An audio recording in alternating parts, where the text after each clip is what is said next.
So, recently a YouTuber named Fundy's been adding his own difficulties to Minecraft and calling them things like impossible or nightmare mode. However, these difficulties are actually quite beatable, to the extent that some people even beat them on their first try or in hardcore mode. So I took it upon myself to create my own difficulty, one that's actually hard. Now, breaking blocks with just your fists, no tools. I don't know what kind of fist you've got, but I can't see you breaking a whole block that fast. It's gonna take a bit longer to get wood. And then there's planks. 4 from 1 log is just a bit OP, so now you're only gonna get 2. So the first pickaxes you get aren't very good, so there's a chance that you just won't get stone. Oh, and by the way, silverfish can spawn from like all stone, cause yeah, no, why should it be biome specific or like stronghold specific? Why can't they spawn from any stone? After stone comes iron, except I've made it so that there's a 50% chance the ore just won't drop. I've also doubled their smelting time, so you're going to want to use a blast furnace instead of a normal furnace when smelting your ores. Now, let's say you've given up on ores and you've decided to go kill an iron golem instead. Well, I wouldn't bet on that going so well either. Iron golems now have a chance to use a special attack where they jump up and just like drop bombs, because like, you know, like iron golems, they're pretty heavy. When they land on the ground, there's a chance that they could cause like a little explosion maybe. So you've given up on iron, but you still need food, right? And villages, they've got lots of hay bales, right? Well, surprise, surprise, hay bales don't drop, because that's just a bit too overpowered. So hay bales didn't work out. You've still got animals, right? Right?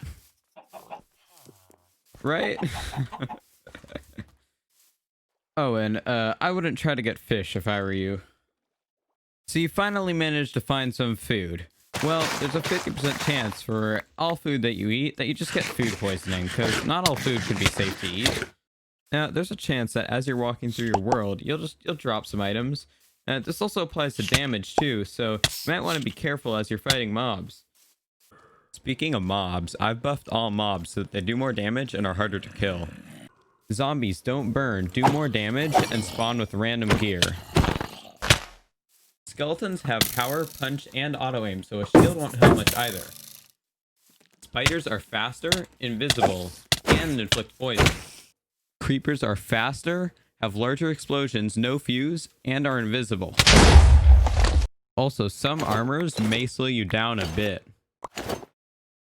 You may think to sleep the night off and avoid the mobs, but that may not be a great idea. You may go to the ocean away from where most mobs can reach you. However, the ocean has its own threats, such as drowned always wielding tridents, or boats which have a chance to sink. So you've survived your first night and are thinking of going to the nether. Well, what if I told you that buckets can leak, holding a lava bucket sets you on fire, and when set on fire, you stay on fire? Now, nether portals aren't usually very big. A simple 10 obsidian isn't enough to hold it together. So when you go to the other side, there's a high chance that your portal is just gonna break. Now, normally pigmen are neutral in the nether, but I've made it so that they'll just always attack you. Now, as for piglins, 1 piece of gold just isn't enough anymore. You're gonna need a full set of gold armor just so that these guys don't attack you. Take 1 piece off and these guys will come running for you.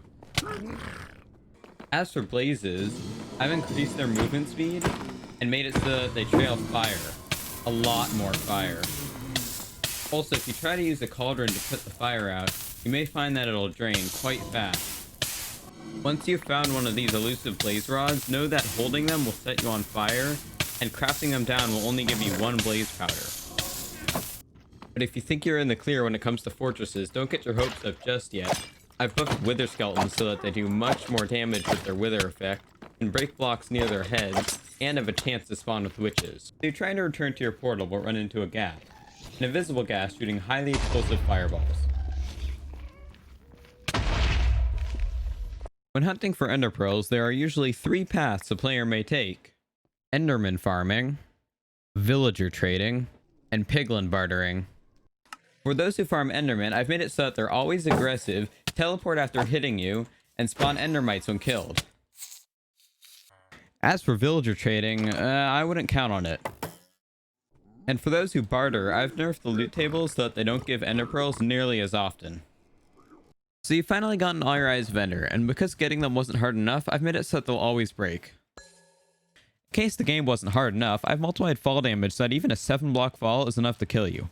However, even if you survive the fall, you'll still have to live with the damage as natural regen is disabled, making your only sources of regen golden apples and potions. You may want to be careful on your way to the stronghold as coordinates are disabled, making it hard to find your items if you die. However, if you manage to find your items, you may also find a powerful grave zombie guarding them.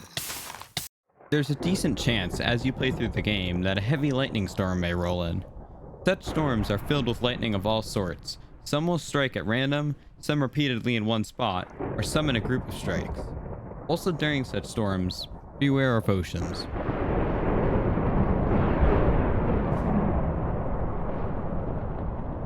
If you manage to make it to the stronghold, you may find the occasional infested block irritated by your presence and bite you. The dragon fight started by taking down the end crystals. However, unlike most dragon fights, these end crystals are immune to projectiles, making it so that you'll have to find a way up and punch them out yourselves.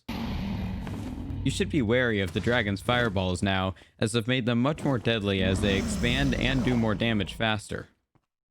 As for dealing damage to the dragon, I wouldn't recommend beds as they'll leave a radioactive cloud around their explosion, poisoning those who enter.